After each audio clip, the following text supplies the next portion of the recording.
जीवनं कविभिरीडितं कल्मषापहं श्रवणमंगलं श्रीमदाततं भुवि गृह्णन्ति ये भूरिदा जनाः। साप्ताहिक प्रवचनमालेत आपण बघत आहोत श्रीरामकृष्ण वचनामृत आणि भगवद्गीता एक चिंतन, अध्याय 19।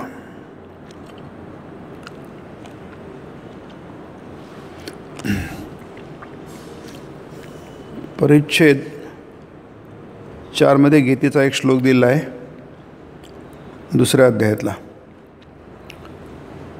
आपूर्यमाणमचल प्रतिष्ठम समुद्रमाप प्रविशन्ति अद्वत् तद्वत् कामायं प्रविशन्ति सर्वे स शान्तिमाप्नोति न कामकामी।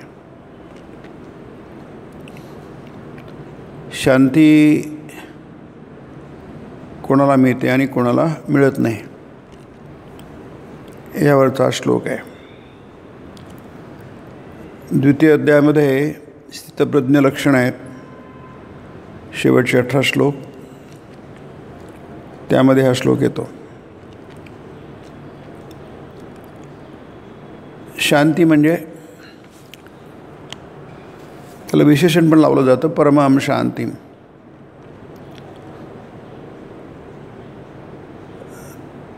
सगळ्यांचा अर्थ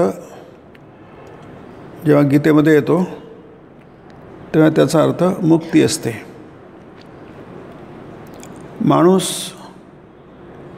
जेव्हा मुक्त होतो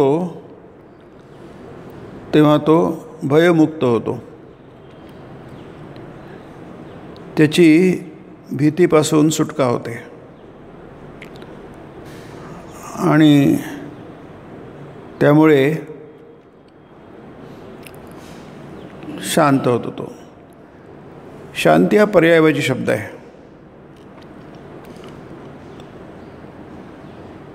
मनामधले जेवढे निगेटिव्ह विचार असतात, नकारात्मक विचार असतात, ते नकारात्मक विचार हे आपल्या अगदी जीवनभर आपल्या मनामध्ये उठत असतात आणि अध्यात्म हे तुम्हाला पॉझिटिव्ह विचार सांगतं, सकारात्मक विचार सांगतं। हे जग आपल्याला घाबरवतं, संसार घाबरवतो। जसा अर्जुन युद्धभूमीमध्ये उभा राहिला आणि तो घाबरला, ते दृश्य बघून घाबरला, त्याचे हातपाय कापायला लागले वगैरे वगैरे वर्णन बरंच गीतेमध्ये आहे। त्याचं मन भिरभिरायला लागलं, त्याचं शरीर स्थिर नाही आणि मनही स्थिर नाही, आणि तो धनुष्यबाण खाली टाकून दिले, म्हणजे त्याला आता काही युद्ध नाही करायचं, संग्राम नाही करायचा,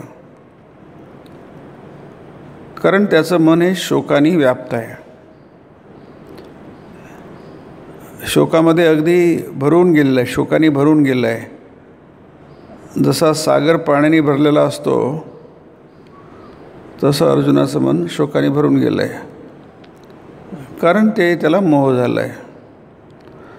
म्हणजे बीजभूत दोष 2 असतात, शंकराचार्य म्हणतात भाष्यामध्ये गीतेचं, शोक आणि मोह। माणसाला शोक होतो याचं कारण काय? त्याला मोह होतो म्हणून, आणि मोह होतो तो शोक होतो म्हणून।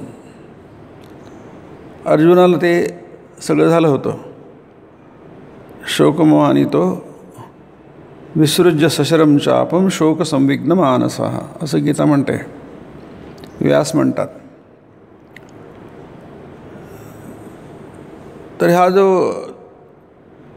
म्हणजे शोकमोहामुळे शांती वगैरेचा तर पत्ताच नाही. तिथे कुठली शांती? अशांत, मन अत्यंत अशांत आहे, दुःखाने भरलेला आहे, उद्विग्नता आहे, इत्यादी इत्यादी. म्हणजे सगळे नकारात्मक भाव त्याच्यामध्ये उत्पन्न झालेले आहेत अर्जुनाच्या मनामध्ये. आणि कृष्णाने सांगून बघितलं, जुजबी काही थोडे सांगितले की त्याला वाटलं की ठीक आहे. होतं कधी कधी असं, मुलगा परीक्षेला जाताना घाबरतो, त्याला वाटतं मला नाही जायचं, परीक्षा द्यायची नाही. आपण थोडं त्याला जुजबी काहीतरी सांगून थोडंसं धीर देतो आणि त्याला कसंही करून रवाना करतो. तसं करून भागेल असं कृष्णाला वाटलं. तशा प्रकारचे श्लोक आहे प्रारंभी कृष्णाने सांगितलेले आहे. कानुगांनी पण केली क्लैब्य मास्म गम पार्थ वगैरे म्हणून, पण कशाने काय झालं नाही. न योत्सैति गोविंदम उक्त्वा तूष्णीम बभूव, मी युद्ध करणार नाही इथे गोविंद मुक्त्वा असं गोविंदाला सांगून आता त्यानं बोलणं पण थांबवलं नाही. कारण बोललं की बोलणं म्हणजे आर्ग्युमेंट्स म्हणजे काउंटर आर्ग्युमेंट्स आहे ना. तसंच होतं ना, आपण एक बोलतो, समोरचा त्याला ते खोडून काढतो, आपण त्याचं म्हणणं खोडून काढतो, म्हणून त्याला विवाद म्हणतात, वादविवाद नाही. असंच काहीतरी झालं तसं थोडंफार आहे पुढे पण. म्हणून ती शक्यता पूर्णपणे नाहीशी करण्यासाठी तूष्णीम बभूव, व्यास म्हणतात अर्जुन चुपच राहिला. ते बोलणंही नको आणि वादविवाद करणंही नको नाही. हे सगळं झाल्यानंतर मग कृष्णाने जे बोललं आहे तो जुजवी उपदेश नाही आहे, तो उपदेश आहे अध्यात्माचा उपदेश आहे. तिथे भाष्यामध्ये म्हणतात की अध्यात्म सांगितल्याशिवाय अर्जुनाचा प्रश्न समस्या काही सुटणार नाही की नाही. असं जुजबी उपायांनी सगळ्याच गोष्टीचा उलगडा होत नसतो, सगळ्याच गोष्टींच्या समस्यांचं निराकरण होत नसतं नाही. काही प्रश्न असे असतात की ते वेगळ्या प्रकारे सोडवावे लागतात. नेहमीच्या पद्धतीने ते सुटत नसतात. म्हणून भगवद्गीतेचं हे स्थान आहे. भगवद्गीता काही युद्ध करण्यासाठी सांगितलेली नाही आहे. आपल्याला कुठे युद्ध करायचं आहे नाही, आपल्याकडे शस्त्रास्त्र युद्ध करायचं आहे. आणि अर्जुन तर युद्ध करायला निघालाच होता, तो प्रवृत्तच झाला होता. ते सगळे श्लोक आहे आधी गीतेच्या नाही. गीतेचा अध्याय हा 25 ते 47 आहे. त्याच्या आधी 3-4 अध्याय त्याच्यातच आहे सगळे. तो युद्ध करायलाच निघाला होता, पण त्याला मोह झाला आपले सगळे नातेवाईक बघून, त्यामुळे त्याला शोक झाला आणि त्याने त्याचं मन इतकं व्याप्त करून टाकलं की तो निष्क्रिय झाला. त्याला आता काही आपलं कर्तव्य युद्ध करण्याचं करायचं नाही, परावृत्त झाला तो. तिथून मग आपल्याला गीतेचं महत्त्व कळतं. म्हणून गीतेमध्ये अध्यात्माविषयी अनेक विषय, हा वेदांतावरचा ग्रंथ आहे, तत्त्वज्ञानावरचा ग्रंथ आहे आणि म्हणून आपूर्यमाणमचल प्रतिष्ठम हा जो श्लोक आहे हे आपल्या डोळ्यासमोर एक समुद्राचं चित्र उभं करतं. एक समुद्र आहे, शब्दही आहे, समुद्र शब्द आलेला आहे. समुद्रमाप प्रविशन्ति यद्वत. आप म्हणजे जल, पाणी. समुद्रामध्ये पाणी असतं हे आपल्याला माहिती आहे.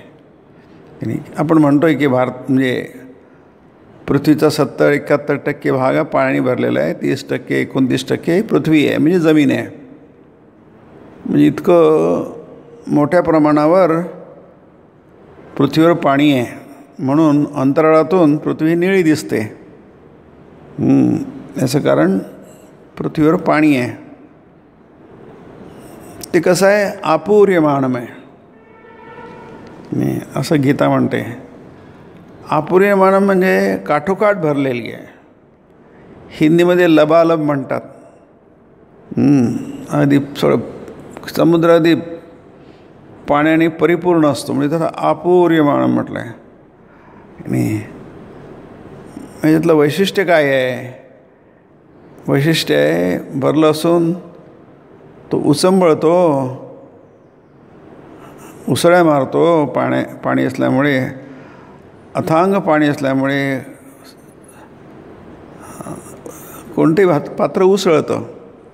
नाही, आपण भांडं पण पूर्ण भरलं असलं, पात्र भांड्याने पूर्ण असलं की नाही, तर ते पाणी उचंबळतं. तसं एवढं पाणी, आणि पण हवा असते मोकळे. हवेला कुठे अटकाव नसतो समुद्राच्या पृष्ठभागावर, त्यामुळे सुद्धा लाटा उठतात. आणि पावसाळ्यामध्ये वगैरे तर वादळ येतं तेव्हा मोठ्या मोठ्या लाटा उठतात. पण ॲज ए समुद्र इथे म्हटलं आहे, अचल प्रतिष्ठ म्हटलं आहे. जीवनाकडे, माणसाने मानवी जीवनाकडे कसं बघावं या संबंधीचा श्लोक आहे. मानवी जीवन जे आहे हे कसं आहे, त्यातल्या काही गोष्टी ह्या स्वाभाविक आहे, त्या आहेतच. त्या संबंधी हा श्लोक आहे. ते समजून घ्या, आहेतच, त्या डोळ्यासमोर आणा, त्याच्यावर विचार करा, त्याच्यावर चिंतन मनन करा. त्यासाठी आहे. आपण ज्याला ऑब्व्हियस म्हणतो, नक्की आहे, त्या निश्चितपणे आहेत, स्वाभाविकपणे आहेत, त्याला धरून हा श्लोक आहे.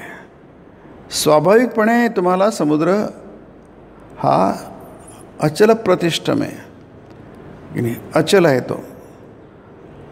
मग त्याला चलत्व नाही, काय उसळ्या मारतो तर ते चलत्व नाही आहे ते की नाही, त्याला चलत्व म्हणत नाही. चलत्व म्हणजे जागा सोडत नाही त्याला, म्हणून त्याला अचलत्व म्हटलं आहे. अचल प्रतिष्ठम. प्रतिष्ठम म्हणजे आहेत, त्याला तुम्ही अप्रतिष्ठ करू शकत नाही, म्हणून तो प्रतिष्ठा आहे. तुम्ही त्याला चलत्व आणू शकत नाही, म्हणून ते अचल आहे. ते तुमच्या सामर्थ्याच्या पलीकडली गोष्ट आहे, कोणाच्याही सामर्थ्याच्या पलीकडली गोष्ट आहे, म्हणून त्याला अचल प्रतिष्ठम म्हटलेलं आहे. त्याला चलत्वही नाही आहे आणि अप्रतिष्ठत्वही नाही आहे. याचा अर्थ ते तुमच्या आमच्या हातातली गोष्ट नाही आहे, कोणाच्या हातातली गोष्ट नाही आहे. म्हणून समुद्रमाप प्रविशन्ति यद्वत. पुन्हा आप शब्द आलेला आहे की नाही. प्रविशन्ति यद्वत म्हणजे ज्याप्रमाणे. प्रविशन्ति म्हणजे विशन्ति, प्रविशन्ति ओतलं जातं. आपल्या भाषेमध्ये जर त्याला म्हटलं, त्याच्यामध्ये प्रविष्ट होतं, ओतलं जातं. सगळ्या बाजूंनी नद्या त्या समुद्राच्या पाण्यामध्ये ओतल्या जातात. आता आपल्याला माहिती आहे की ओतल्या गेल्यानंतर काय होतं. नळाखाली जर आपण पातेलं ठेवलं आणि नळ सोडला तर पात्र भरतं. काही वेळाने काय होतं, पाणी ओसंडायला लागतं. आणि तसं इथे होत नाही. समुद्रमाप प्रविशन्ति यद्वत्. की नाही, फार सुंदर श्लोक आहे हा. अर्थात ते सगळे 18 श्लोक फारच छान आहेत स्थितप्रज्ञ लक्षणाचे. नाही, समुद्रमाप प्रविशन्ति तद्वत् कामाये प्रविशन्ति सर्वे. यद्वत् आणि तद्वत्. यद्वत् म्हणजे ज्याप्रमाणे, तद्वत् म्हणजे त्याप्रमाणे. हे उदाहरण आहे, रूपक आहे. नाही, उदाहरणातून अति गंभीर गोष्ट, सूक्ष्म गोष्ट समजली जाते. नाही, जी गोष्ट माहिती आहे आपल्याला, त्या गोष्टीतून जी गोष्ट माहीत नाही ती गोष्ट आपल्याला समजून सांगितली जाते. समुद्राचं नेचर आपल्याला माहिती आहे. समुद्र कसा असतो याची कल्पना आपल्याला आहे. समुद्र आपण बघितला आहे, असा नाही तसा कधीतरी बघितला आहे, किंवा समुद्राची कल्पना आपल्याला आहे. त्याचं एक नेचर आहे. नाही, आणि त्याचा उपयोग इथे केल्यावर रूपकामध्ये केला आहे. बरेच आहेत की त्यामध्ये तर, कारण त्याशिवाय तुम्हाला अध्यात्म समजतच नाही, उदाहरणं दिल्याशिवाय समजत नाही. तद्वत् कामायं प्रविशन्ति सर्वे स शांतिमाप्नोति न कामकामी. त्याप्रमाणे जर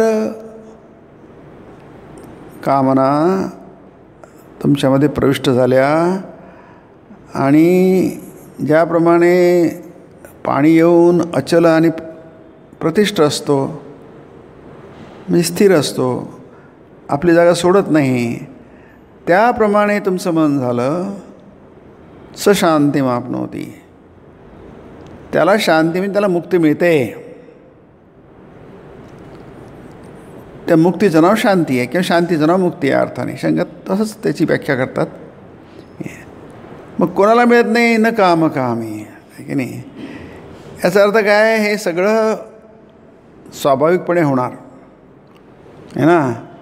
आपण आणि जग आहे, आपल्यामध्ये होणारच जगामध्ये. याला व्यष्टी आणि समष्टी म्हणतात, व्यक्ती आणि समूह म्हणतात. आपण एक आहोत आणि समूहाचा एक भाग आहोत आपण. आपल्याला पण व्यष्टी म्हणतात आणि सगळ्या समूहाला समष्टी म्हणतात.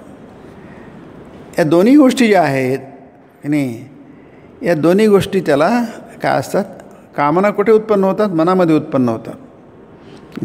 अशा कुठे आकाशात उत्पन्न होत नाही, आपल्या मनामध्ये उत्पन्न होतात. आणि त्या का उत्पन्न होतात, अनेक जन्मांचे पूर्वजन्मांचे संस्कार असतात.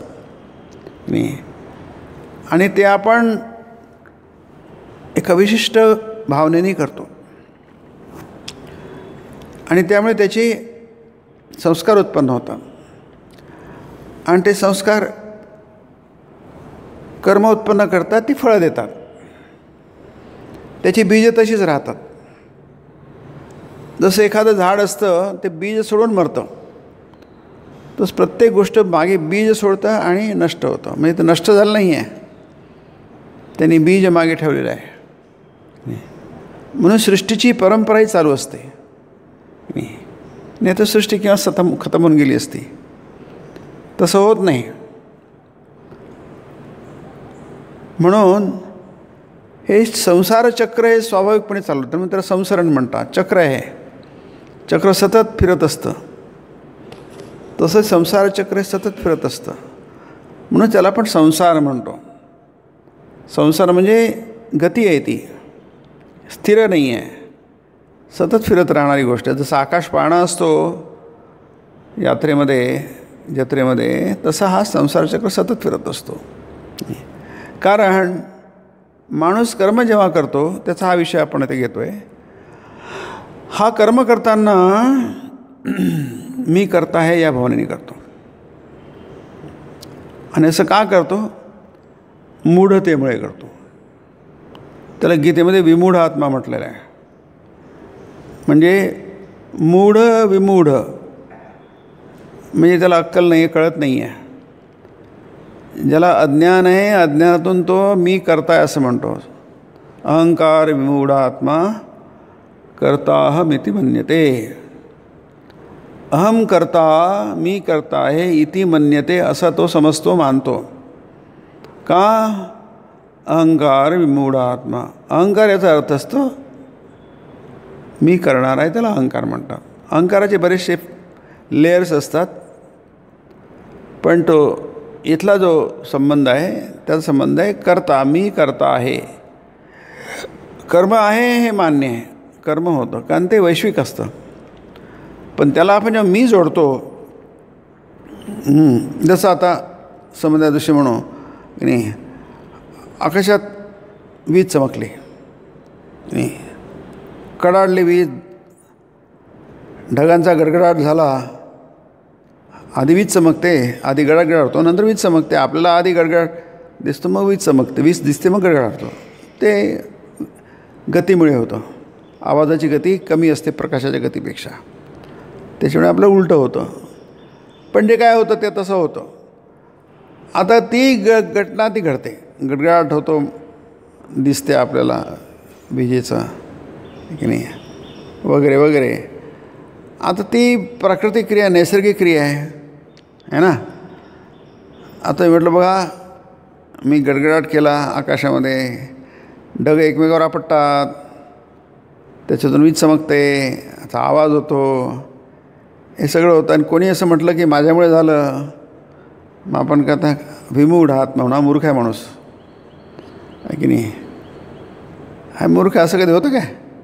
नाही, ते आपल्या हातात आहे का? वीज चमकणं, गडगडाट होणं, पाऊस पडणं वगैरे, ते सगळं प्राकृतिक क्रिया आहे. सूर्य सकाळी उगवला तो, तर आपलं काय त्याच्यात एजन्सी आहे की नाही. क्रियात्मकत्व काय आहे त्याच्यामध्ये आपलं की नाही. असं करता करता मला असेल मग आहे कशात आपलं क्रियामत्व? वेदांत सांगतो कशातच नाही आहे नाही. याला म्हणतात ज्ञान आत्म. हे जर माणसाला कळलं, क्रियात्मकत्व कशातच नाही आहे आपलं, शून्य आहे. पण एक समजणं अति अवघड आहे नाही, अति अवघड आहे. आपलं मन स्वीकारतच नाही ते नाही, शक्यच नाही आहे. हे ठीक आहे की आकाशातली वीज कशी चमकली, गडगडाट झाला, ते माझ्या हातात नाही आहे की नाही. आपलं मन स्वीकारू शकतं एका हद्दीपर्यंत, एका लेवलपर्यंत समजू शकतो आपण. पण सगळ्या गोष्टी नाही समजत आपल्याला की नाही. अध्यात्म काय म्हणतं, कर्म आहे पण करता नाही आहे. विमूढ आत्माच फक्त म्हणतो की मी कर्माशी मी स्वतःला जोडतो. तत्त्ववित्तु महाबाहो गुणकर्म विभागयो गुणागुणेषु वर्तन्ते इति मत्वा. पण जो तत्त्ववित्त असतो, तत्त्वज्ञानी असतो, ज्याला तत्त्व काय ते माहिती आहे, तो म्हणतो असं काही होत नाही आहे.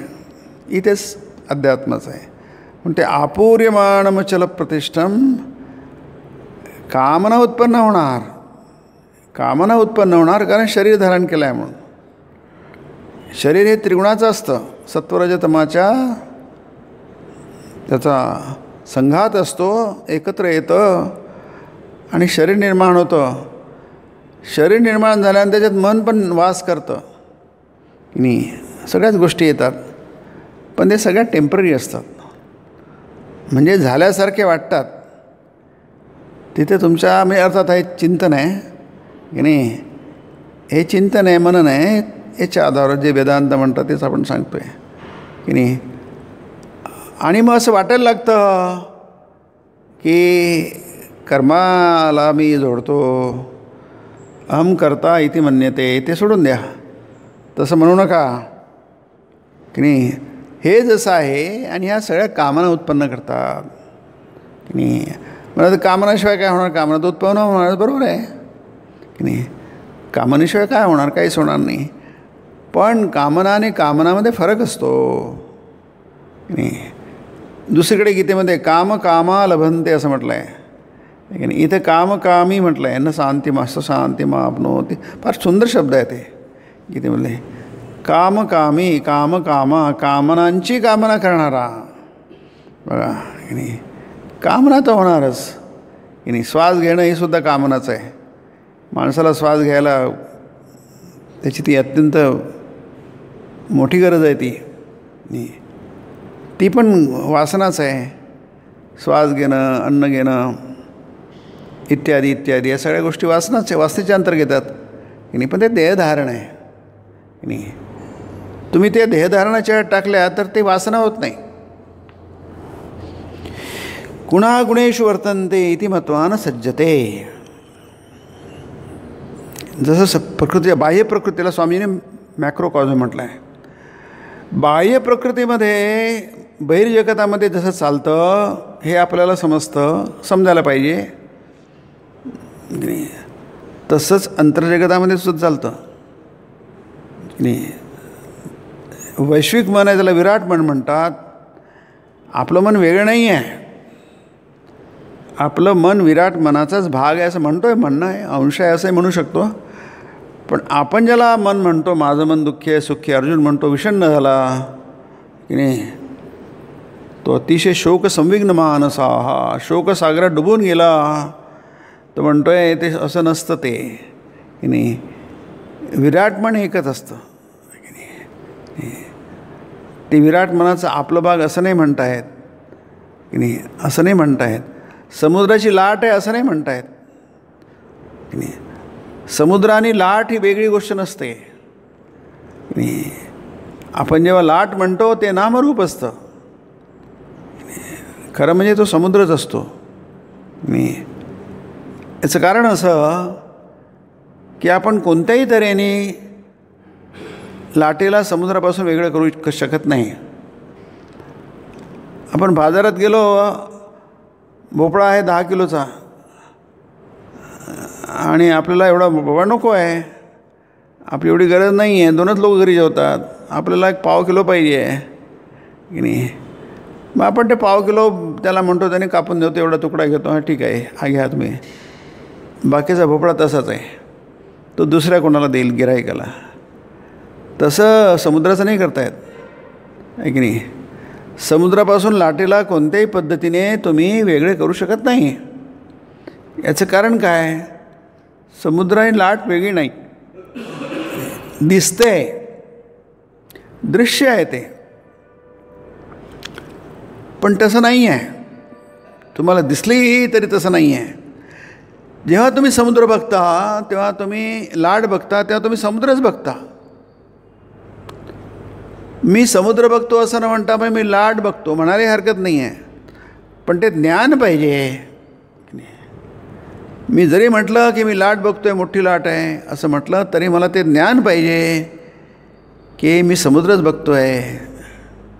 लाट हे फक्त नामरूप आहे आणि नामरूप नावाची कधी गोष्ट नसते. नामरूप ही अस्तित्वहीन गोष्ट आहे, त्याला अस्तित्व नसतं, म्हणून त्याला माया म्हणतात. त्याला अस्तित्व नाही पण दिसतं म्हणून त्याला माया म्हणतात.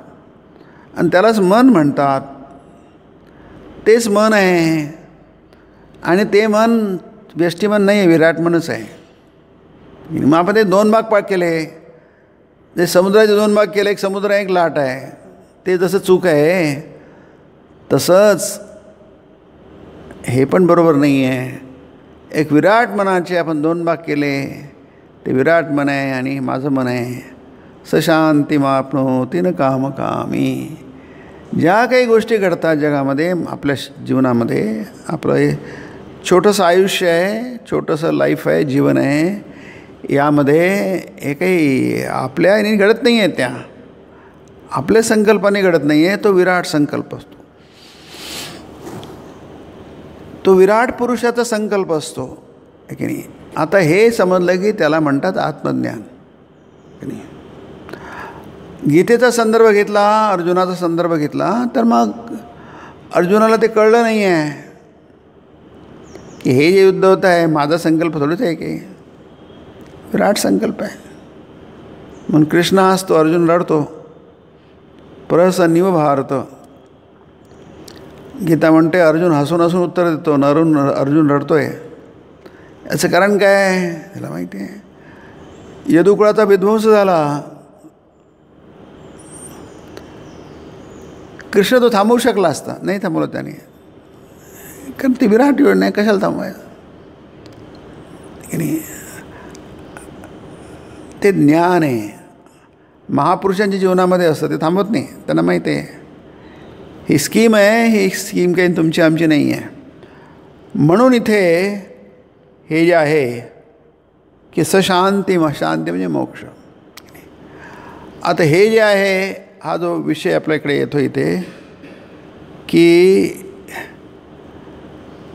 2 उदाहरणं दिले आहे. जयपूरचे गोविंदजी पुजारी लिहिले आहे आणि दुसरं उदाहरण दिलं आहे 1200 संन्यासी आणि 1300 संन्यासिनी. हे 2 उदाहरणं इथे दिले. आपला आजचा संदर्भ असा आहे, याला जोडलं तर, की ही जी विराट स्कीम आहे हे समजून घेणं हे उपनिषदाचं काम आहे. औपनिषदिक ऋषींनी हे जाणून घेतलं होतं. त्यांनी बरीच तपस्या केली, बरेच कष्ट केले आणि त्यांना कळलं असं काही व्यष्टी नावाची गोष्ट नसते की नाही. म्हणून ते म्हणतात इदम सर्व ब्रह्म खलु इदम सर्व ब्रह्म की नाही. इदम सर्व म्हणजे जे काही आहे ते काय एकच आहे. ब्रह्म म्हणजे एकत्व, एकच तत्व आहे नाही, 2-4 नाही आहे. समुद्र एकच आहे की नाही. बाकी सगळं काय अभिव्यक्ती आहे, मॅनिफेस्टेशन आहे. तुम्हाला समुद्र वेगवेगळ्या प्रकारे दिसतो, वेगवेगळ्या रूपात दिसतो, पण समुद्र आहे तोच. त्यात काही फरक पडत नाही. पावसाळ्यातला समुद्र तोच आहे, उन्हाळ्यातला तोच आहे, हिवाळ्यातला तोच आहे, वादळात तोच आहे. जो आहे तो आहे, त्यात काही फरक पडत नाही. म्हणून त्या कामना तुमच्या नको. कामना आहेत पण तुमच्या नको. कामी होऊ नका की नाही. आत येईल बाहेर जाईल. समुद्रात पाणी शिरतं, प्रविष्ट होतं, प्रविशंती आणि सुकतं, आकाशात जातं. ते आपल्याला सगळी ती प्रक्रिया माहिती आहे, नेचर सायकल माहिती आहे आपल्याला आहे की नाही. पण समुद्रामध्ये काही तो अचल आणि प्रतिष्ठच राहतो. त्याचं अचलत्व आणि प्रतिष्ठत्व काही त्याच्यात काही फरक पडत नाही. सुंदर श्लोक आहे. कारण ही सांगड घालतो ना आपलं. म्हणजे सांगड कशी घालायची, आमचं व्यावहारिक जीवन आणि वेदांत म्हणून स्वामीचं पुस्तकच आहे, वेदांत आणि जीवन. प्रॅक्टिकल वेदांत फार छान पुस्तक आहे. तुम्ही ज्ञान वाचल्यानंतर ते पुस्तक वाचायला पाहिजे. पर ते उपनिषदावरच पुस्तक आहे की नाही. त्याची सांगड कशाला घालायची, कशाला सांगड घालता, गरज काय ती सांगड घालायची की नाही की नाही. कारण जेव्हा 2 नाहीच आहे, एकच आहे, कशाला सांगड घालता. 2 असे ते सांगड घालावं लागते. हत्तीची आणि उंदराची तुम्ही बांधा त्याला. हत्ती उंदर दिवसाची आणि रात्रीची कशी सांगड घालणार तुम्ही. विरुद्ध स्वभाव हो की नाही. तमप्रकाशवत अंधार आणि उजेडाची कशी सांगड कशाला घालता तुम्ही. दोन्ही गोष्टी विरुद्ध आहे, विरुद्ध स्वभावाच्या आहे. मग विरुद्ध स्वभावाच्या गोष्टी सांगड तुम्ही कशी काय करणार, त्याची जोडणी कशी करणार की नाही. विरुद्ध स्वभावाचा अर्थ असा असतो की ही आहे तर ती नाही, ती आहे तर ही नाही, त्याला विरुद्ध स्वभाव म्हणतात की नाही. एकत्र नांदू शकत नाही, त्याला विरुद्ध स्वभाव म्हणतात की नाही. मग कशाला सांगड घालता. मग जेव्हा अनुभूती आहे ऋषींची ते म्हणतात एकच ब्रह्म आहे की नाही, दुसरं काहीच नाही आहे. मग सांगड घालायला आहे काय तिथे. आता वेदांताची फार नंतरची बाब आहे, पण फार छान आहे की नाही. हे जर समजलं त्याला म्हणतात चित्तशुद्धी. गीतेमध्ये त्याला चित्तशुद्धी म्हटलं आहे. योगिनः कर्म कुर्वन्ति संगम त्यक्त्वा आत्मशुद्धये. योगी कर्म करतो, चित्तशुद्धीसाठी कर्म करतो. आत्मशुद्धये, आत्मशुद्ध म्हणजे चित्तशुद्धी आहे की नाही. आपण कर्म करतो, संसारी माणूस कर्म करतो, हा कर्म केल्यानंतर त्याचं चित्त अशुद्ध होतं आणि हा करतो त्याच्यामुळे चित्त शुद्ध होतं. शुद्ध झाल्यानंतर मग त्याचे बाकीचे पुढचे त्याला फळं मिळतात. कर्मनिष्ठा, ज्ञाननिष्ठा आणि मुक्ती, भक्ती यानी मुक्त होतो तो. ज्ञानम लब्ध्वा पराम शांतीम अचिरेण अधिगच्छति. ज्ञान प्राप्त झाल्यानंतर पराम शांतीम, पराम शांतीचा अर्थ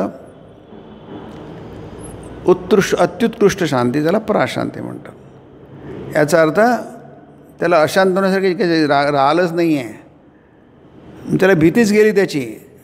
येणं जाणं संपलं, पुनर्जन्म न येती माम येती. त्याला पुनर्जन्म काही यायची गरज नाही आहे, तो मुक्त झाला. नाही अचिरेण अधिगच्छति. किती वेळ, क्विकली, ताबडतोब. अचिरेण म्हणजे न चिरेण म्हणजे अचिरेण म्हणजे क्विकली, ताबडतोब. म्हणजे काय, कर्मफळ होत राहणार, पुनर्जन्माला कारण होत राहतं, तुम्ही त्याला जोडत नाही. न काम कामी की नाही, तद्वत कामायम प्रविशन्ति सर्वे की नाही. मग तुम्ही जे काय करता ते सगळं देवाची सेवा की नाही, ही देवाची सेवा आहे. जगणं म्हणजे देवाची सेवा. त्याला इथं गीतेमध्ये भजस्व माम म्हटलं आहे. माम भजस्व, सेवस्व माम. तुम्ही जगात आलेले आहात आहे की नाही, ते तुम्ही उदरभरण नव्हे, पोट भरण्यासाठी तुम्ही जेवत नाही आहे. जाणी जे यज्ञकर्म आहे ते यज्ञकर्म आहे. पोट भरणं तर आपली दररोजची दैनंदिनी आहे, नाही असू द्या, पण जाणी जे तुम्ही ते जाणा, त्याचं नॉलेज काय आहे ते यज्ञकर्म आहे. यज्ञकर्माचं फळ तुम्हाला मुक्ती मिळेल. उदरभरणाचं फळ अनित्य आहे. तुम्ही किती जन्मभर उदरभरण केलं त्याचं फळ अनित्य आहे, नित्य फळ नाही आहे. पण यज्ञकर्माचं फळ नित्य आहे. म्हणजे वेदांताच्या दृष्टीने ते यज्ञकर्म म्हणजे चित्तशुद्धी, ज्ञानप्राप्ती, ज्ञाननिष्ठा, योग्यता प्राप्ती, नंतर परामशांती, या क्रमाने होतं ते की नाही. तुम्ही सकामतेने केलं तर अर्थात मग तुम्हाला पुनर्जन्म मिळेल. यज्ञकर्मसुद्धा नाही, गीता तसंच म्हणते की नाही. पण निष्काम भावनेने तुम्ही जर केलं तर तुम्ही मुक्त व्हाल, निर्भय व्हाल, शांती प्राप्त, मुक्त व्हाल, पुनर्जन्म तुमचं सुखेल. म्हणून तद्वत कामायम प्रविशन्ति सर्वे. हा फार सुंदर श्लोक आहे. हा इथे समुद्राची बाब ब्रह्माला दिलेली आहे. ब्रह्म आहे, ब्रह्म हे परिपूर्ण असतं, त्यातून तुम्हाला काही काढता येत नाही आणि टाकता येत नाही. म्हणून त्याला पूर्णमद पूर्णमिदम म्हटलं आहे. नाही, तुम्ही जर टाकलं काय आणि काढलं काय, ते आहे तसंच राहतं. पूर्णात पूर्णमुदच्यते पूर्णस्य पूर्णमादाय. शिल्लक काय राहतं, पूर्णच राहतं. पूर्णमेवावशिष्यते. हे ऋषींची वाणी आहे. ते म्हणतात काहीच होत नाही, तुम्ही कितीही टाका आणि कितीही काढा, पूर्ण आहे. मग त्याला ॲब्सोल्यूट म्हणतात नाही, त्यालाच ॲब्सोल्यूट म्हणतात. ते कशावर अवलंबून नाही आहे नाही, त्याला निरपेक्ष म्हणतात. त्याला कशाची अपेक्षा नाही आहे नाही. मिळालं तर आमचं पोट भरेल, नाही मला आम्ही उपाशी राहू, असा प्रकार नाही आहे. ते निरपेक्ष आहे, त्याला ॲब्सोल्यूट म्हणतात. समुद्र हा निरपेक्ष आहे. पाणी येवो की न येवो, तो आहे आपला तसाच आहे. हे अर्थात रूपक आहे, उदाहरण आहे, लक्षात घ्या. आणि त्याच तरी त्याला बघायला पाहिजे नाही. असंच आहे नाही, आलं काय आणि न आलं काय, त्यांनी समुद्रात तो अचल प्रतिष्ठम तसंच. हे ब्रह्माचं उदाहरण आहे की नाही. गीतेमध्ये हे ब्रह्माचं रूपक आलं आहे. आणि त्यामुळे याला इथे सांगड घातली आहे, सो कॉल्ड सांगड घातली आहे कामनाची आहे की नाही. कामना ह्या ब्रह्मामध्ये उत्पन्न होत नसतात की नाही. लाटा ह्या समुद्रामध्ये उत्पन्न होत नसतात नाही. म्हणजे काय, मग कुठे उत्पन्न होतात, तुमच्या मनात उत्पन्न होतात की नाही. लाटा नाही, लाटा समुद्रात नाही उत्पन्न होत, ह्या तुमच्या मनात उत्पन्न. तो बाजूला बसला आहे म्हणजे लाट आहे म्हणतो. समुद्र कुठे लाट आहे, कारण त्या लाटा बिटा काय माहीत नाही, तो समुद्रच असतो. सूर्याला म्हटलं हे बा तुझी किरण आहे, कुठे किरण आहे, त्यात काय पार्थक्य काय. सूर्य म्हणजेच किरण, किरण म्हणजे सूर्य, त्यात काय फरक आहे. ते आपल्या दृष्टीने आहे, सूर्याची किरणं पृथ्वीवर पोचतात, हे आपलं वचन आहे. सूर्याचं नाही आहे, ते परिपूर्ण आहे, ते पूर्णत्व आहे तिथे. ये तो अक्षरमन निर्देशम नाही, जे 12व्या श्लोकामध्ये आहे, तो अक्षर आहे, त्याच्यात क्षरत्व नाही आहे, कमी नाही आहे, जास्त नाही आहे, अनिर्देश आहे की नाही. त्याला तुम्ही दाखवू शकत नाही, ही लाट आहे, हा समुद्र आहे की नाही. असं आपण त्याला दाखवू शकत नाही. कूटस्थम अचलम ध्रुवम हे असे शब्द आहेत, ते ब्रह्माचंच वर्णन आहे. कूटस्थ आहे, राशी, कूट म्हणजे राशी, समुद्र, पर्वत आहे. अचलम ध्रुवम, चलत्व नाही आहे, स्थिर आहे, आपली जागा सोडत नाही. हे सगळे ब्रह्माची वर्णन आहेत. आणि याचा अर्थ असा की इतर जे काही आहे ते आपण मनाने आरोपित केलेलं आहे. म्हणजे व्यष्टी मनाने आरोप केलेला आहे. ते आपण म्हणतोय, आपण विसरून जातो आपणच लाट आहोत. जेव्हा दोन नाही आहे, एकच आहे, मग तो आपण आलो कुठून? म्हणजे थोडंसुद्धा आपण ब्रह्माच्यापासून वेगळं नाही आहे. म्हणजे जी सांगड घालतो इथे जे केलं आहे, इथे जे म्हटलं आहे की विजय आणि श्रीरामकृष्णांचं हे आहे, त्याने हे दोन गोष्टी जे सांगितलं आहे, जयपूरचे गोविंदजी वगैरे आहे की नाही, हे जोपर्यंत वासना असतात, इच्छा असतात की नाही, त्या माझ्या इच्छा असतात की नाही, कर्तृत्व माझं जेव्हा असतं तेव्हा ते तुम्ही काय होतात, खाली येता. जयपूरचे गोविंदजी फार पूर्वी तेजस्वी होते असं म्हटलं आहे. राजाने एकदा बोलावणं पाठवलं, त्याने ते धुडकावून लावलं. उलट राजाला जबाब पाठवला. राजाला म्हणावं तूच हे हवं तर. म्हणजे इतकं तेजस्वी त्याचे होते, स्वाभिमानी होते. त्यानंतर राजाने इतर काही जणांनी मिळून त्यांची लग्न करून दिली. मग राजाची भेट घेण्यासाठी आणखी कोणाला त्यांच्याकडे जाऊन बोलावणं करावं लागेना. ते आपणच जाऊन दरबारात हजर होत नाही म्हणत राजाधिराजांना आशीर्वाद देण्यास्तव येणं झालं आहे. निर्माल्य आणलं आहे, स्वीकार व्हावा. न येऊन सांगतात कुणाला, मागे नाना कामांचा लकडा. आज काय म्हणे घरच बांधायचं आहे, उद्या कुठे मुलाचा अन्नप्राशन विधीच आहे, तर परवा म्हणे त्यांच्या धुळाक्षरांचाच प्रारंभ, त्याचा विधी. 1 ना 2 ना 3 ना 4 तिकडं लकडा आहे, ते मागे लागलं आहे की नाही. Wheel within the wheel Swamiji म्हणतात की नाही. ते चक्रातलं चक्र आहे, तो जातो माणूस त्यातून बाहेर पडत नाही की नाही. मेज म्हणतात त्याला. आज चिरता येतं, अभिमन्यू आज शिरला, बाहेर काही पडता येत नाही त्याला. तसंच आहे. मग मुक्तीचं काय झालं, मग शांतीचं काय झालं आहे की नाही. कुठून येणार मग ते? त्यासाठीच अध्यात्मज्ञान आहे की नाही. तुम्ही फक्त तुमचे जे ग्रह आहे, चुकीचे पूर्वग्रह आहे, त्याला थोडं बाजूला करा. नवीन काहीतरी नवीन विचार घ्यायला, स्वीकार करायला तुम्ही तयार व्हा. मनाची तयारी करा है ना. नवीन विचार करा. म्हणजे नवीन कसले विचार आहेत, हेच खरे विचार आहेत. बाकीचे विचारांना विचार म्हणणं चुकीचं आहे की नाही. पण आपण सापेक्ष दृष्टी म्हणतो की एक नवीन आणि जुना विचार म्हणून म्हणतो. खरं आणि खोटं म्हणायला पाहिजे की नाही. खरे विचार हेच आहे की नाही. माणसाला उन्नत करणारे, माणसाला सर्वोच्च ध्येयापर्यंत पोहोचवणारे हेच विचार आहे. बाकी आहे कुठले विचार? जे विचार आहे, जे ज्यांनी अर्जुनाने पहिल्या अध्यायात मांडले आहे ते बरोबर आहे, चूक नाही, तसंच झालं ते नंतर. परंतु त्याचा संबंध सापेक्ष आहे, तेवढ्या वेळापुरती आहे. ते काही ॲब्सोल्यूट नाही आहे. अर्जुनाचं खोटं नव्हतं. अर्जुनाने जे मांडलं आहे ते विद्वत्तापूर्ण त्याचं विचार आहे, चिंतन त्याचं बरोबर आहे. याचं कारण महाभारतांत जे अर्जुन ते तसंच झालं आहे ते. परंतु ते काही संपूर्ण नव्हे, ते काही निरपेक्ष नव्हे, ॲब्सोल्यूट नव्हे. म्हणून कृष्णाने ऐकून घेतलं, पण आपली प्रतिक्रिया दिली नाही त्याच्यावर. तुम्ही बघा गीतेमध्ये ती प्रतिक्रिया नाही आहे, काही बोललाच नाही. तो हसला. प्रसन्नीव भारत, हसून बोलला आहे तो.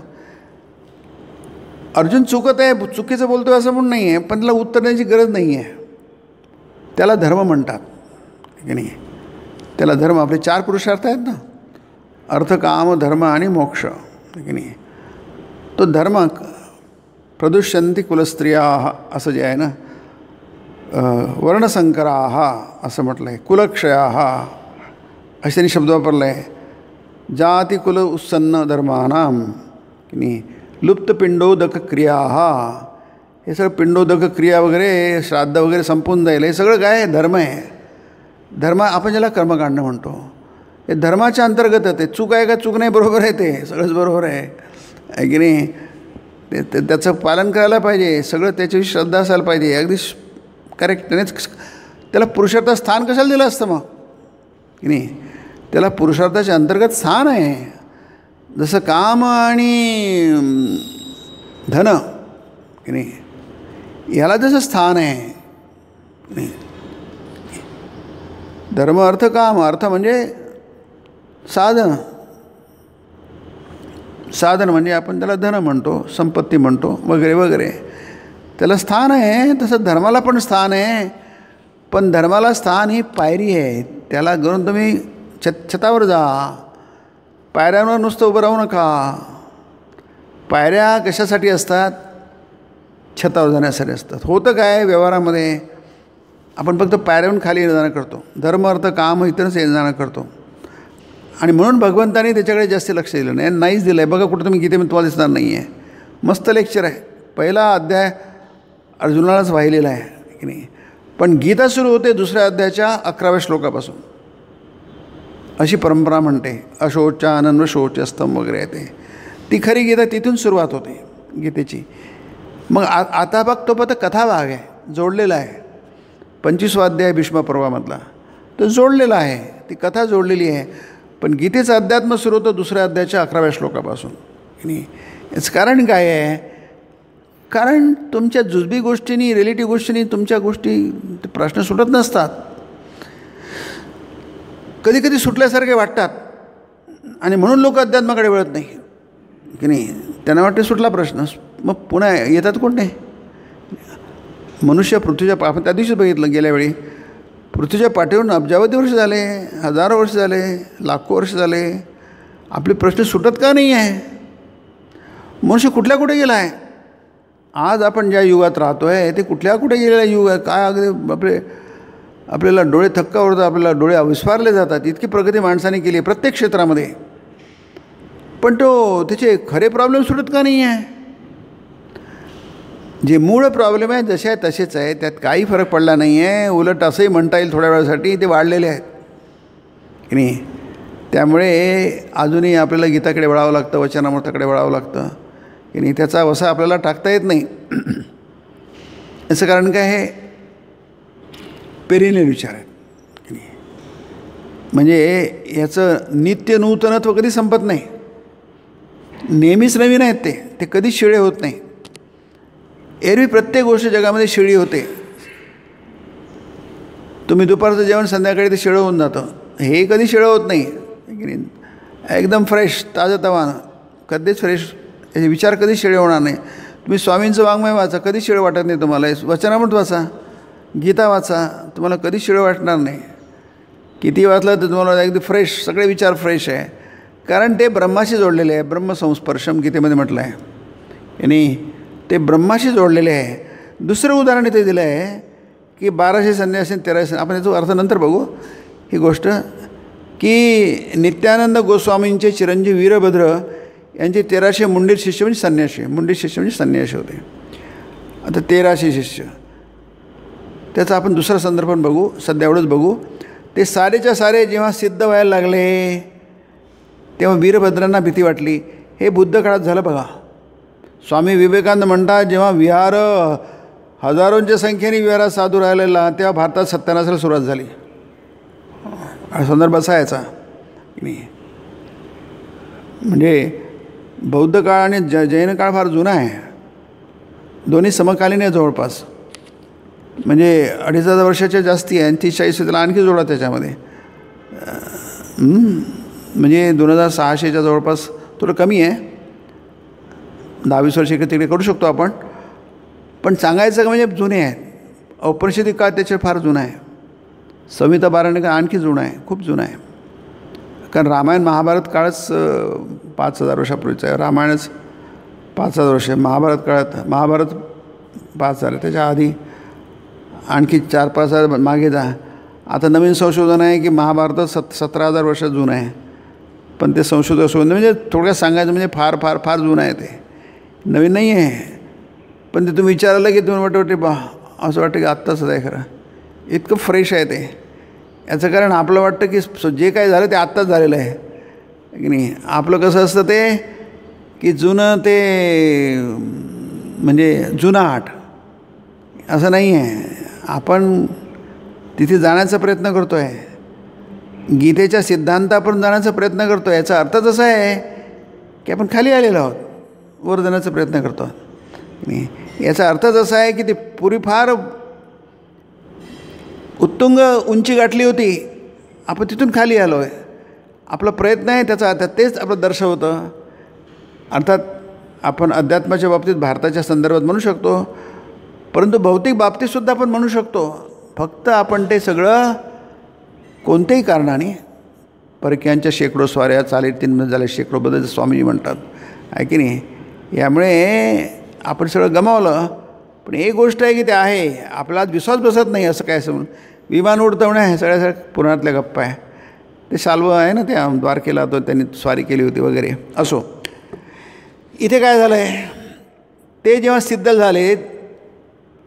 झाले म्हणजे सिद्ध शब्दाचा अर्थ इथे असा होतो की ते त्यांना आत्मज्ञानाची प्राप्ती व्हायला लागली. त्यांना म्हणजे ते त्यांची शक्ती जी असते ना, आत्मज्ञान म्हणजे काय, आत्मज्ञान हे माणसाला बलवान करतं सगळ्याच गोष्टींनी. त्याचं मन, त्याचं अस्तित्व, बुद्धी.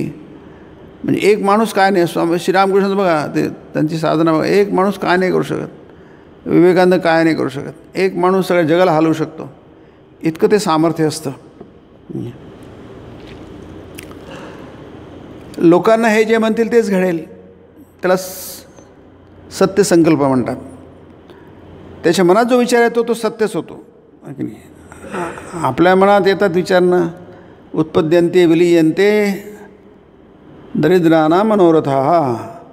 आपल्या मनात विचार येतात, नष्ट होतात, ते कधी फलीभूत होत नाही. पण त्यांच्या मनात विचार येतात ते फलीभूत होतात. तसं होतच व्हायलाच पाहिजे, इतकं ते सामर्थ्य असतं. त्यांचे गुरु विचार करू लागले, हे तर सिद्ध झालेत. लोकांना हे जे म्हणतील तेच घडेल. ते हे जिथं म्हणून जातील तिथं भय उत्पन्न होईल.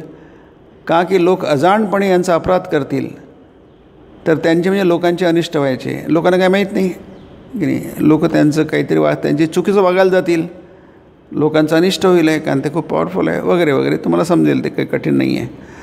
असा विचार करून त्यांना बोलावून वीरभद्र म्हणाले, वीरभद्रांचे गुरु, तुम्ही सर्वजण गंगेवर जाऊन संध्यादिक आटोपून या आणि मला भेटा. त्या संन्यासांचं तेज असं विलक्षण होतं की ध्यान करता करता समाधीत जात, भरती डोक्यावरून वाहून जाई, जाणीव नसे, पुन्हा ओहोटीला आरंभ होई तरी ध्यानातच. समुद्र म्हणा, नदी म्हणा, नदीलाही भरती ओहोटी असते. त्या 1300पैकी 100 ताडलं वीरभद्र काय म्हणण्याचे बेतात आहेत ते. मागहून मग गुरुची आज्ञा मोडण्याची पाळी न येव म्हणून ते आधीच निसटून पसार झाले. त्यांनी पलायन केलं, कारण आले गुरुने सांगितलं ऐकावं लागेल, गुरूंचं ऐकावं लागेल, त्यांची आज्ञा मोडता येणार नाही. वीरभद्रांची भेट घेऊन त्यांना आज्ञा द्यायला त्यांनी अवसरच दिला नाही, नो चान्स.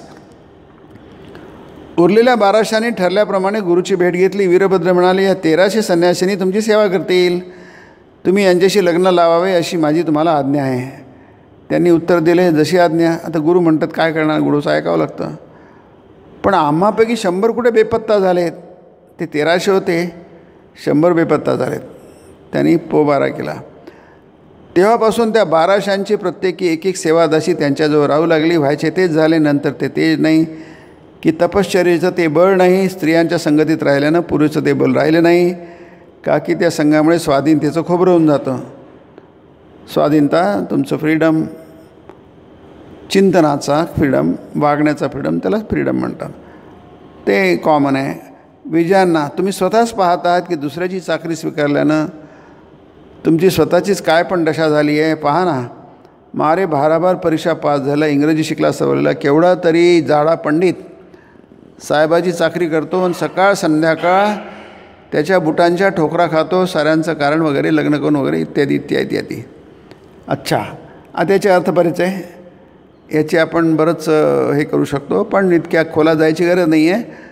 अगदी संक्षेपामध्ये जायचं झालं तर त्याचं एक सार जर काढायचं झालं तर हे बॅलन्स नेहमीच ठेवला जातो की नाही. हा जे बॅलन्स जेव्हा बिघडतं ना, कारण काय आहे, जसं आपण विराट मन म्हटलं आहे आणि तुमचं वेष्टी मन आहे, समुद्र आणि त्याच्या लाट, तसं या विराट मन जे आहे कॉस्मिक माइंड, त्याला स्वामींनी वैश्विक चैतन्य किंवा त्याला कॉस्मिक इंटेलिजन्स म्हटलं आहे स्वामी विवेकानंदांनी. हे जे आहे हे आहे, त्याचं तुम्ही जे आहात, तुमचं मन जे आहे स्वतंत्र नाही आहे, त्याचाच भाग आहे. याचा अर्थ असा की ते जे ठरतं त्याप्रमाणे तुमच्या मनात विचार येतात. आपल्याला वाटते माझे विचार आहे, माझी संकल्प आहे, आता हे कसं करणार, कसं जाणार, इम्पॉसिबल आहे. जवळजवळ हे संबंध इम्पॉसिबल आहे आपल्याला करणं. यालाच माया म्हणतात. मम माया दुरत्या, इम्पॉसिबल आहे संबंध. की जे विराट, तुमचं मन विराट मनच आहे, व्यष्टीमन नाही आहे. तुम्ही समुद्रच आहात, लाट नाही आहे. हे संबंध फार कठीण आहे की नाही. मग त्यासाठी तपश्चर्या. तुम्ही श्रीरामकृष्णांचे साधभाव काय अद्भुत आहे, बापरे बापरे, आपल्याला कल्पनाच करता येणार नाही. ते असं असू शकतं. आपल्या कल्पनेच्या किती कल्पने ताणली तर ते पलीकडली बाब आहे. पण त्याने एक समजतं, असं काहीतरी असतं, शक्यतेतली गोष्ट आहे. आपल्या शक्यतेच्या बाहेरची गोष्ट आहे, आपल्या कल्पनेच्या बाहेरची गोष्ट आहे, पण ती गोष्ट आहे, तशी शक्यता आहे, तसं होत आहे ते. म्हणून इथे जे दोन गोष्टी सांगितलेल्या आहे याचा अर्थ असा की जेव्हा हा संतुलन बिघडतं की नाही, त्याची गरज नाही आहे. जे जितकं आहे, जितकं पाहिजे तितकं ते विराटपणाने ठरवलेलं आहे की नाही, आणि ते बरोबर आहे की नाही. आणि ज्या कोणाला व्यक्तीला जर मुक्त व्हायचं असेल तर मुक्त व्हायलाही तिथे बरीचशी सोय आहे. देवाला शरण जा, सामान्य माणसासाठी आहे की नाही. जसं 15व्या अध्यायात म्हटलेलं आहे की नाही, की तुम्ही देवाला शरण जा आणि तुमच्यापुरतं ते होऊन जाईल आहे. तुम्हाला एवढ्या याच्यात जायची गरज नाही आहे. याचं कारण असं आहे की संतुलन बिघडतं. इतकी गरज नाही आहे, जेवढी गरज आहे तेवढी त्यांनी ठरवलं आहे. त्याला जगतकारण परमेश्वर म्हणतात की नाही, त्याला देवाला जगतकारण म्हणतात की नाही. की नाही, गीतेमध्ये जो श्लोक आहे की मयी सर्वमिदं प्रोतम सूत्रे म्हणगणाव्य की नाही, माझं सोडून जगात दुसरं काही नाही, जगत कारण आहे. तो जगाचं कारण आहे म्हणजे तो कार्य पण आहे, सगळंच तो काही आहे. त्याला फक्त प्रसन्न करा, त्याला शरण जा. जसं लहान मुलगा आईला प्रसन्न करतो, त्याला दुसरं आईसून दुसरं काहीच माहीत नसतं आहे की सगळं काही त्याची आईच असते की नाही. तसंच भक्ताला तो देवसून दुसरं काहीच नाही आहे, बाकी त्याच्या मनात दुसरं काहीच नाही आहे. त्याला शरण जा, त्याला प्रसन्न करा आणि तुमचं काम होऊन जाईल आहे की नाही. तुमची समस्या सुटून जाईल आहे, तुम्ही मुक्त होऊन जाला. हे व्यष्टीच्या बाबतीत ठीक आहे. पण जेव्हा खूप मोठ्या प्रमाणात प्रयत्न केला जातो तो सो कॉल्ड रिफॉर्म म्हणून, रिफॉर्म सुधारणा जेव्हा होते तेव्हा ती त्याच्या मागे अहंकार असतो आहे की नाही. म्हणून स्वामी विवेकानंद फार छान म्हणतात. ते म्हणतात की या सगळ्यांनी, या सुधारकांनी आमच्या धर्माचा सत्यानाश केला, आमच्या समाजाचा सत्यानाश केला. याचं कारण ते आहे की नाही. तुम्ही तत्त्वज्ञान न समजता उपाय शोधून काढता आपल्याच मनाने. जसं मी गेल्या वेळी म्हटलं होतं की 3 जण आहे, मार्क्स आहे, डार्विन आहे आणि फ्रॉइड आहे. हे 18व्या-19 शतकातलेच आहे, इतक्यातले 2 शतकाच्या आधीचेच आहे. स्वामींच्या जवळपास थोडेसे आहेत ते. डार्विन वगैरे स्वामींच्या याच्यात उल्लेख घेतो. या तिघांनी मिळून काय केलं आहे, आणखी जोडा तुम्ही. त्यांचे नाव खूप प्रसिद्ध आहेत, तिघांचे नाव. त्यांच्या शिष्यांनीच त्यांचे विचार खोडून काढले आहेत. फ्रॉइडच्या वेळी जुंग वगैरे होते, त्यांनीच खोडलं. डार्विन म्हटलं माझं जे केलं ते चुकीचं आहे. पण नंतर मात्र लोकांनी त्यांना सोडलं नाही आहे की नाही. आणि लोकांनी ते असं काही स्वीकारलं की त्याला आधार घेऊन सुधारणा केल्या गेल्या. आणि या सुधारणा स्वतःचाच पराभव करतात. म्हणून Swami I am not a social reformer. Swami चक्क म्हणतात त्याच्यामध्ये I want to root and branch reform की नाही. या सुधारणा ज्या असतात तथा कधी स्वतःचाच पराभव करतात. क्रांती स्वतःचीच बाळं खाऊन टाकते असं वचन आहे ते आहे की नाही. याचं कारण असं आहे, याच्या मागे काहीच नाही आहे की नाही. नुसत्या हवेतल्या कल्पना आहेत. हवेतल्या कल्पनांनी काय होत नसतं, अनुभूती असते ती आहे की नाही. ही ऋषींच्या कल्पना अनुभव याच्यातला नाही आहे. म्हणजे वीरभद्राचं जे उदाहरण दिलं आहे थोडं उदाहरण आहे, तसंच घ्या तुम्ही आहे की नाही. जसं आहे तसंच घ्या. तात्पर्य याचं असं आहे की जसं सामाजिक स्तरावर किंवा समष्टी स्तरावर तुम्ही काहीतरी उलटंपालटं करायला जाता, सुधारणेच्या नावाने समाजात खूप दोष आहे, अमुक आहे ढमुक आहे. तुम्ही स्वामींचा तो ज्ञानयोगाचा तो लेख वाचा, म्हणजे व्याख्यान आहे ते स्वामींचं अमेरिकेत दिलेलं, लंडनमध्ये दिलेलं, की तुम्ही सुधारणा करायला जाता, तुम्ही असे हवेत बिल्डिंगमध्ये तसं होत नसतं की नाही. कोणतीही गोष्ट अचानक बोलणं, त्याच्यासाठी मागे तपस्या असते, मागे खूप विचार असतो, मोठे मोठे लोक असतात, त्यांनी ठरवलं असतं. तुम्ही अचानक काहीतरी तुम्ही तुमचं महत्त्व वाढवण्यासाठी, स्वतःचं महत्त्व वाढवण्यासाठी तुमचं अहंकारापोटी काहीतरी करतात, समाजी फार वासलात लावतात, त्याला पुन्हा तळावर आणणं किती अवघड जातं. आपण बघतो आहोत आहे की नाही, प्रत्येकी आपण बघतो आहोत किती कठीण जातं बघा. कोणीतरी काहीतरी बिघडून तोडफोड करून जातं. स्वामीजी म्हणतात तोडफोड करणं सोपी असतं, पण जडवणं घडवणं फार कठीण असतं. एखाद्या वेळासुद्धा तोडफोड करू शकेल. स्वामी शब्द सांगतो मला, एखाद्या वेळासुद्धा तोडफोड करू शकेल, आणि तोडफोड करण्यासाठी वेळेच असतात. रिफॉर्मम लोकांनी किती चांगलं केलं माहीत नाही, पण बिघडवलं, भयंकर बिघडवलं आहे. आणि ते सांभाळता लोकांच्या नाके न येतात. म्हणून इथे सांगितलं आहे, जसं सामाजिक क्षेत्रामध्ये तसंच आध्यात्मिक क्षेत्रामध्ये की नाही, कुठेतरी काहीतरी त्यांना चुकीचं दिसतं असं वाटतं, पण ते चुकीचं नसतं. स्वतः डोक्यातून काढतात आणि नाही की नवीन काहीतरी निर्माण करण्याचा प्रयत्न करतात, आणि त्याचा परिणाम इतका भयंकर असतो, किती नुकसान होतं. ते नुकसान भरून काढणं त्याला कित्येक शतकं लागू शकतात की नाही. म्हणजे इथं फक्त आपण एवढंच याच्यात बघतो आहे, त्याच्या पलीकडे जाता येत नाही जास्ती, कारण हा सोशल सायन्सचा विचार आहे. त्याच्यामुळे एवढंच बघता येईल. सोशल सायन्स आणि आपले अध्यात्म हे जे आहे, अध्यात्मामध्ये असलं कधी केलं जात नाही आहे की नाही. म्हणून स्वामींना they know the knowledge of truths are there, ते सांगतात त्याच्यामध्ये सत्य आहे, पण तुम्ही काहीतरी नवीनच घडवायचा प्रयत्न करतात आहे की नाही. तसं होत नसतं. जे आहे त्यालाच तुम्ही नीट करा, थोडंशी ते थोडं डागडुजी करा आणि काढून टाका. जे नवीन तुम्ही जुनं सगळं पाडून जेव्हा नवीन घडवायचा प्रयत्न करता, तेव्हा स्वामीजी म्हणतात तुम्हाला फक्त अपयशच मिळणार की नाही. आणि आपण बघतो आहे सगळं अपयश मिळतं आहे, खूप नुकसान होतं. आणि म्हणून आपण बघतो 1000 वर्ष झाले तरी आपण आहोत तिथे, आपलं खरोखर कळत नाही आपण पुढे गेलो की मागे गेलो आहे की नाही. भौतिक क्षेत्रामध्ये थोडेफार पण पुढे गेलो आहे, नक्कीच पुढे गेलो आहे, पण माणसाचा जो शांती आहे, सुख आहे, माणसाचे जे विकार आहेत, षडविकार आहेत, त्यांच्यावर नियंत्रणाच्या दृष्टीने समाजाने केलं काय, जगामध्ये केलं काय. कोणत्या भौतिक विज्ञानाने, कोणत्या सोशल सायन्सने, असं कोणतं विज्ञान आहे. विज्ञान याचा अर्थ संकुचित अर्थाने घेऊ नका, कोणतं सोशल सायन्स हे विज्ञानच आहे की नाही. राजकीय विज्ञान ते पण आहे, पॉलिटिकल सायन्स आहे ते पण विज्ञानच आहे की नाही. कोणतं केलं आहे काय, आपण आज आहोत कुठे, त्या बाबतीत आपलं काय भलं झालं आहे, आपल्या मनाचं काय भलं झालं आहे, आपण किती विकाररहित झालो आहोत आहे की नाही. याचा विचार केला तर दिसतं आहे की जगामध्ये प्रचंड उलथापालथी चालू आहे, प्रचंड व्हायोलन्स चालू आहे. याचं कारण काय आहे, आपण मुळापर्यंत गेलोच नाही आहे. म्हणून इथे जे स्वामी सांगतात की इथे तुमचं जे प्रचार प्रसार आहे, प्रचार विजय आहे, प्रचार प्रसारच आहे. हा प्रचार प्रसार असा व्हायला नको की तुम्ही प्रॉब्लेम सोडवण्याच्या नावाखाली तो प्रॉब्लेम तर सुटत नाही, 100 प्रॉब्लेम तुम्ही निर्माण करता. हे असंच घडतं आहे. पुन्हा विषय जरा विस्ताराचा आहे, वेगळ्या प्रकारचा आहे. पण आपण अध्यात्म आपल्याला सांगते, अध्यात्म असं कधी करत नसतं आहे की नाही. अध्यात्म म्हणतात तुम्ही गीताच वाचा, गीता म्हणते तुम्ही आत येते ठीक आहे, त्यालाच वर्णाश्रम व्यवस्था म्हणतात. आत येते का, तुमचं काय उद्देश काय आहे, मुक्ती, त्याप्रमाणे सगळ्या गोष्टी जुळवाजुळव केल्या पाहिजे. ही अध्यात्माची भारताची भूमिका आहे. That society is the greatest where in highest truth become practical. असा समाज घडवा, स्वामीजी म्हणतात की ज्याने तुमचे हायेस्ट ट्रूथ्स आहे, म्हणजे मुक्तीचा जो मार्ग आहे, मुक्तीचा जो सिद्धांत आहे, की मुक्तीचं जो ध्येय आहे, हे प्रॅक्टिकल होईल आहे, व्यवहार्य होईल आहे, तुमच्या जीवनात उतरेल, त्याप्रमाणे सगळं घडवा. ते सोडून द्या, घडवाल, नेहमी तुम्हाला अपयशच मिळेल. आणि आज आपण बघतोय आणि उद्या तेच बघणार, 100 वर्षांनी तेच बघणार आपण आहे की नाही.